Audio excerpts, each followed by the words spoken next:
los puritanos decían que la marca del creyente estaba en dos lugares, en la oreja y en los pies, o en el oído y en los pies. Es decir, que la evidencia de que alguien era verdaderamente cristiano, la evidencia de que alguien era verdaderamente salvo, estaba en dos lugares, en su oído y en sus pies. Y tú dirás, pero ¿cómo? ¿Cómo puede ser que a través de mi oído y a través de mis pies yo sepa si soy salvo? Ellos decían eso en base a un versículo. Mis ovejas oyen mi voz y me siguen. ¿En qué sentido decían eso? En primer lugar, alguien salvo es alguien que escucha la voz del buen pastor. Pero no solo está el oído, está en los pies, porque la Biblia lo dice, mis ovejas oyen mi voz y me siguen. Si tú eres una persona que escuchas la palabra, escuchas sermones, escuchas predicaciones, pero no las pones en práctica, lamento decirles que el creyente no es el oidor, sino el hacedor de la palabra. Nosotros debemos ser hacedores de la palabra. Hay una expresión curiosa en las Escrituras que dice que debemos ser hacedores de la palabra y no solamente oidores, y dice que se engañan a sí mismos. ¿Cómo puede ser que se engañen a sí mismos? Sí, hay personas que van al culto, que escuchan sermones, que escuchan buenos predicadores, escuchan buena palabra de Dios, pero no la viven, no son hacedores de la palabra y se están engañando. ¿Cómo que se están engañando? Se están engañando creyendo que son discípulos de Jesús. Se están engañando creyendo que son verdaderamente cristianos. Se están engañando creyendo que verdaderamente son salvos. Y probablemente esas personas un día dirán, Señor, Señor, en tu nombre eché fuera demonios, en tu nombre hice milagros, en tu nombre fui al culto, en tu nombre canté la alabanza. Pero ¿qué dirá el Señor? El Señor Jesús dirá, apartaos de mí, yo nunca os conocí, vosotros que practicáis la iniquidad. Es decir, vosotros que sí estabais ahí, sí escuchabais, sí conocíais la palabra, pero la práctica era impía. ¿Qué dice, por ejemplo, el apóstol Pablo a los Efesios? ¿Habla de que la salvación es por obras? No, ¿verdad, hermanos? ¿Qué dice? Que la salvación es por gracia y no por obras, para que nadie se gloríe de ellas. Y tú dirás, perfecto, solo gracia. Sí, es solamente por gracia mediante la fe en Jesucristo. Pero no quitemos de ese pasaje lo que Pablo también dice, para buenas obras, las cuales Dios preparó de antemano para que anduviésemos en ellas. Por lo tanto, somos salvos por gracia, pero la gracia que salva transforma nuestra vida. Es bueno preguntarse, ¿he creído verdaderamente el Evangelio? Sí, eso es importante, pero yo estoy firmemente convencido de que también es bueno preguntarse, ¿y se ve una vida en mí que ha creído verdaderamente el Evangelio? Porque no debemos olvidar que la fe sin obras es muerta. Yo no digo que nunca vayan a pecar, pero el creyente no practica el pecado.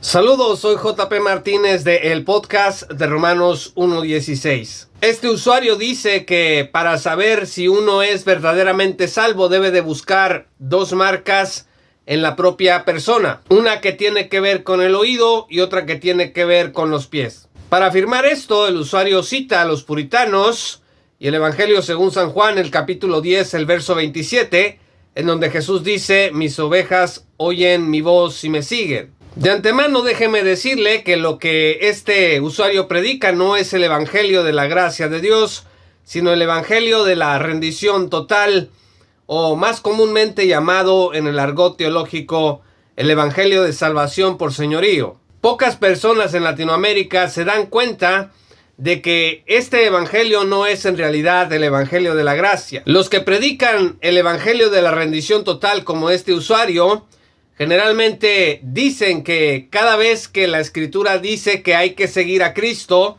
se está hablando de un llamado a la salvación eterna, de cumplir los requisitos o el requisito para poder entrar al reino de Dios. Sin embargo, cuando nosotros leemos un llamado de Cristo a seguirlo, tenemos que revisar el contexto, porque no en todos los casos significa lo mismo. Por ejemplo, en Mateo 8, 21 al 22 dice, otro de sus discípulos le dijo, Señor, permíteme que vaya primero y entierre a mi padre. Jesús le dijo, sígueme, deja que los muertos entierren a sus muertos. Tiene usted que notar que el versículo inicia diciendo, otro de sus discípulos le dijo. Y la respuesta de Cristo es a su discípulo, sígueme. Jesús llamó a su discípulo que ya le seguía y que muy probablemente había creído en él para vida eterna. Le llamó a seguirlo en una circunstancia difícil. Este fue un llamado a la santidad y a la obediencia de una persona ya redimida por Cristo. Otro pasaje comúnmente que se vincula con un llamado a creer en Cristo para vida eterna cuando no lo es el que aparece en Mateo 16, verso 24. Entonces Jesús dijo a sus discípulos, si alguno quiere venir en pos de mí, niéguese a sí mismo y tome su cruz y sígame. Tiene que notar otra vez que aquí la escritura inicia diciendo, entonces Jesús dijo a sus discípulos, a gente que ya le seguía. Discípulos que por supuesto incluyen a aquellos que ya habían creído en él para vida eterna. A personas ya redimidas les dijo, niéguense a sí mismo, tomen su cruz y síganme.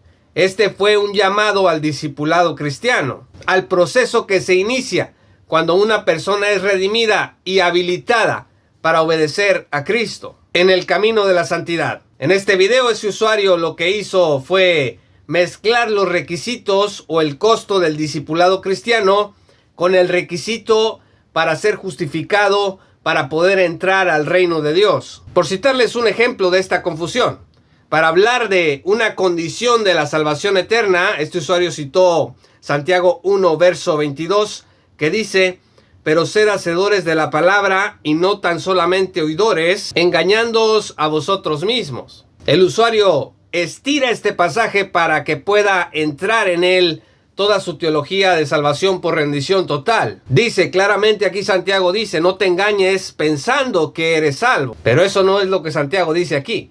De hecho, versos anteriores, inmediatos, en el verso 19 dice, por esto, mis amados hermanos, Santiago le está hablando a cristianos, a gente que ya ha sido redimida por Cristo. Por esto, mis amados hermanos, les dice Santiago, no se engañen a sí mismos. Quiere decir que usted y yo, siendo cristianos, podemos estarnos engañando en caso de que no estemos tomando debidamente en serio lo que la Biblia nos demanda en nuestra vida diaria. Son llamados al discipulado cristiano. Santiago no está hablando con los incrédulos, presentándoles una condición para que sean salvos, en Santiago 1, verso 22. El usuario dice, lamento decirte que el verdadero creyente o que el creyente es el hacedor de la palabra.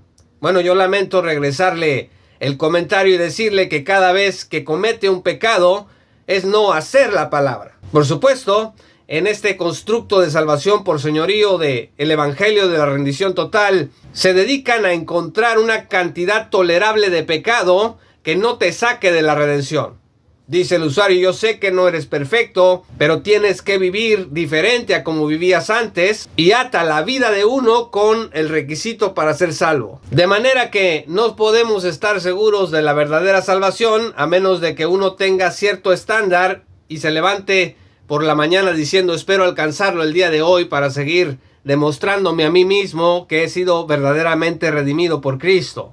¿Qué cantidad tolerable de pecado puedo cometer para que no se convierta en una práctica de pecado? A eso es a lo que nos lleva la teología de este usuario y muchos otros que replican esto como si fuese el evangelio de la gracia de Dios. Este evangelio de este usuario es el evangelio de la fe más las obras de rendición, compromiso y sumisión humanas. De acuerdo con el evangelio de este usuario, el lugar en donde yo debo de buscar seguridad de salvación no es en la cruz de Cristo, no es en la obra perfecta y en la persona perfecta de mi Salvador, sino en mi propio desempeño. ¿Cómo pensaba en cambio el apóstol Pablo? 2 Timoteo 1, versos 8 al 9 dice, por tanto no te avergüences de dar testimonio de nuestro Señor, ni de mí, preso suyo, sino participa de las aflicciones por el evangelio según el poder de Dios, dice el verso 9, quien nos salvó y llamó con llamamiento santo,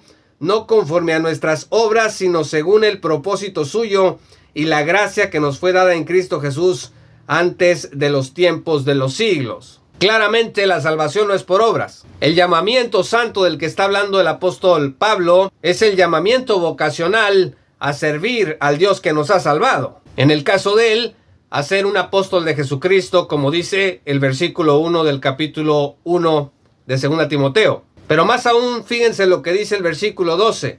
Por lo cual asimismo padezco esto, pero no me avergüenzo, porque yo sé a quién he creído, y estoy seguro que es poderoso para guardar mi depósito para aquel día. ¿Dónde puso el apóstol Pablo su confianza? Cuando él se llegó a preguntar, ¿cómo sé si soy salvo? Bueno, el verso 12 lo acaba de decir, yo sé en quién he creído. ¿Dijo que viéramos nuestros oídos o nuestros pies? No. ¿Que nos viéramos a nosotros mismos? Tampoco. Dijo, yo sé en quién he creído. Puso su mirada en el Redentor. El apóstol Juan también habló acerca de este tema en 1 de Juan capítulo 5, versos 10 al 13. El que cree en el Hijo de Dios tiene el testimonio en sí mismo. El que no cree a Dios le ha hecho mentiroso, porque no ha creído en el testimonio que Dios ha dado acerca de su Hijo. Y este es el testimonio que Dios nos ha dado vida eterna. Y esta vida está en su Hijo. El que tiene al Hijo tiene la vida. El que no tiene al Hijo de Dios no tiene la vida. Estas cosas os he escrito a vosotros que creéis en el nombre del Hijo de Dios, para que sepáis que tenéis vida eterna, y para que creáis en el nombre del Hijo de Dios. El apóstol Juan dice con mucha claridad aquí que es en donde has puesto tu fe, el lugar en donde tú debes de buscar seguridad de que has sido redimido. Este es el testimonio que Dios nos ha dado. El verso 11 dice con mucha claridad, y este es el testimonio que Dios nos ha dado vida eterna. No busques el testimonio en tu propio desempeño. No busques el testimonio en tu oído y en tus pies. Busca el testimonio en la promesa de Dios que te ha dado vida eterna a través de su Hijo.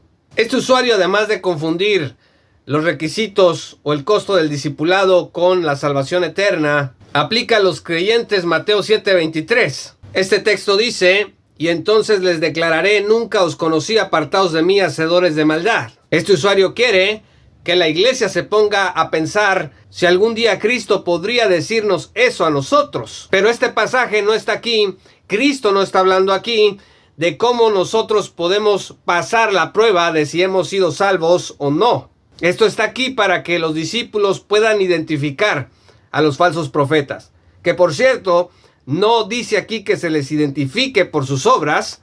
El fruto del que está hablando el capítulo 7 de Mateo no son las obras.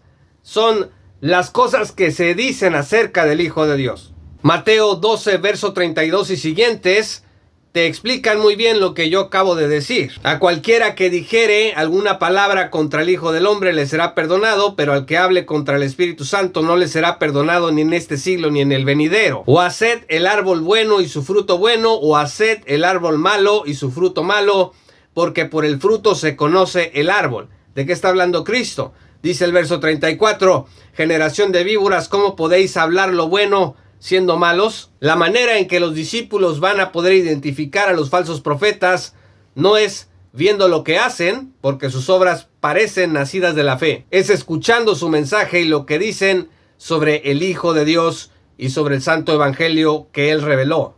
Otro pasaje que este usuario utiliza para que el creyente voltee a sí mismo buscando evidencias o pruebas de salvación, las marcas, dice, de que alguien ha sido verdaderamente redimido, es 1 de Juan 3, verso 8. Reina Valera dice, el que practica el pecado es del diablo. El usuario dice, vean ustedes, aquí claramente la Biblia enseña que si tú practicas el pecado, tú no eres un verdadero cristiano. Para empezar, en el griego original no dice el que practica el pecado. Dice literalmente, el que hace pecado es del diablo. El asunto de poner el que practica el pecado, dice Saint Hodges, es un mito lingüístico que lo que ha hecho es llevar a los cristianos a pensar que hay una cantidad tolerable de pecado en donde yo me puedo mover, mientras no constituya una práctica. Que por cierto, el usuario, ni nadie de Salvación por Señorío jamás ha sabido decir cuál es esa regla. ¿Cuánto pecado debo de cometer para que constituya una práctica? Es una pregunta necia. Sin embargo, el planteamiento del usuario nos lleva a pensar de esa manera. Pero además note usted que en el verso 6 anterior dice, todo aquel que permanece en él no peca. Todo el que peca no le ha visto ni le ha conocido. El problema de la confusión aquí radica en el simple y sencillo hecho de que la gente que enseña rendición total para salvación, como este usuario del video, pues piensa que Primera de Juan está ahí para decirnos cuáles son las pruebas o los requisitos para ser salvos. Pero la preocupación de Juan es una preocupación pastoral. Él simplemente te está diciendo, cada vez que pecas, actúas como lo que eras antes, como un hijo del diablo. Pero cada vez que obedeces y no pecas, permaneces en Cristo, andas en la luz y el plan de Dios sigue adelante y hacia arriba en tu vida. Primera de Juan se trata acerca de cómo tener comunión con Dios y con nuestros hermanos en la fe. Así que cada vez que te encuentres pecando, piensa en lo que Primera de Juan dice. ¿Por qué me estoy portando como si no fuese una persona que ya ha sido redimida? Me estoy portando como un hijo del diablo. Quiero permanecer en Cristo, pero eso no significa que tú no seas redimido o que cierta cantidad de pecado debas estarla anotando para saber cuándo has ya pasado la raya de la salvación. Pero antes de terminar, quiero que volvamos a escuchar una parte del extracto que he compartido en donde el usuario es enfático en decir que el evangelio de la gracia que él predica tiene un gran pero. Pero dice, sí, somos salvos por gracia, pero... Y entonces, en estos evangelios de la rendición total, por compromiso, por sumisión, hay una negación tácita de la salvación por la sola fe. No somos salvos por la sola fe de acuerdo con el planteamiento del usuario. Por eso dice, sí somos salvos por gracia, no somos salvos por obras. Muy bien, sí, claro que sí, allí dice, pero, y esos peros se siguen repitiendo. Tienen un tremendo nerviosismo a presentar el evangelio de la gracia gratuita de Dios tal y como aparece en las escrituras, porque tienen una preocupación de que la gente vaya a creer que tiene una licencia para pecar. Pero esto es no confiar en el poder del Espíritu Santo para santificar a una persona en su vida diaria. Es querer hacer la obra de Dios, amenazando a la iglesia de que es probable que no lleven en sí las marcas de un verdadero cristiano. ¿Qué dice, por ejemplo, el apóstol Pablo a los Efesios? ¿Habla de que la salvación es por obras? No, ¿verdad, hermanos? ¿Qué dice? Que la salvación es por gracia y no por obras, para que nadie se gloríe de ellas. Y tú dirás, perfecto, solo gracia. Sí, es solamente por gracia mediante la fe en Jesucristo. Pero no quitemos de ese pasaje lo que Pablo también dice, para buenas obras, las cuales Dios preparó de antemano para que anduviésemos en ellas. Por lo tanto, somos salvos por gracia, pero la gracia que salva transforma nuestra vida. Estimados amigos, el evangelio de la rendición total de este usuario enseña que la gracia de Dios está condicionada a nuestra obediencia. Al final, no puedes descansar en la gracia de Dios si no te miras al espejo y compruebas que estás viviendo de cierta manera. En este evangelio de la rendición total, tú no eres libre para descansar en la gracia de Dios. ¿Qué tal que te relajas y entonces comienzas a vivir en pecado? La Escritura dice que el amor de Cristo es lo que nos constriñe. ¿Por qué razón somos obedientes a Cristo? ¿Porque tenemos miedo de ir al infierno? ¿Porque quizá yo no sea verdaderamente salvo? ¿O porque el gran amor de Dios se ha constituido en el lugar en donde tú y yo podemos descansar? En la obra consumada y perfecta de Cristo a nuestro favor. Ser un verdadero creyente no es un asunto de obras humanas. Es un asunto del acto sobrenatural de Dios que hace nacer de nuevo a una persona cuando esa persona cree en Jesucristo para tener vida eterna. Apocalipsis dice que tomes gratuitamente del agua de la vida. El usuario dice, sí, pero eso está muy fácil. Sí, la gracia de Dios, sí es gratuita, sí no es por obras, pero no puedes vivir como te dé la gana. Bueno, es que ese es un asunto de la vida del discípulo cristiano. Estamos llamados a la obediencia, estamos llamados a la santidad, estamos llamados a vivir una vida para Cristo. Pero condicionar nuestra salvación a esa vida del discipulado cristiano no es algo que las Escrituras autoricen. Y es algo que te va a mantener constantemente luchando por tratar de sentir seguridad de que Cristo realmente te salvó. No mires a tus pies, no mires a tu oído.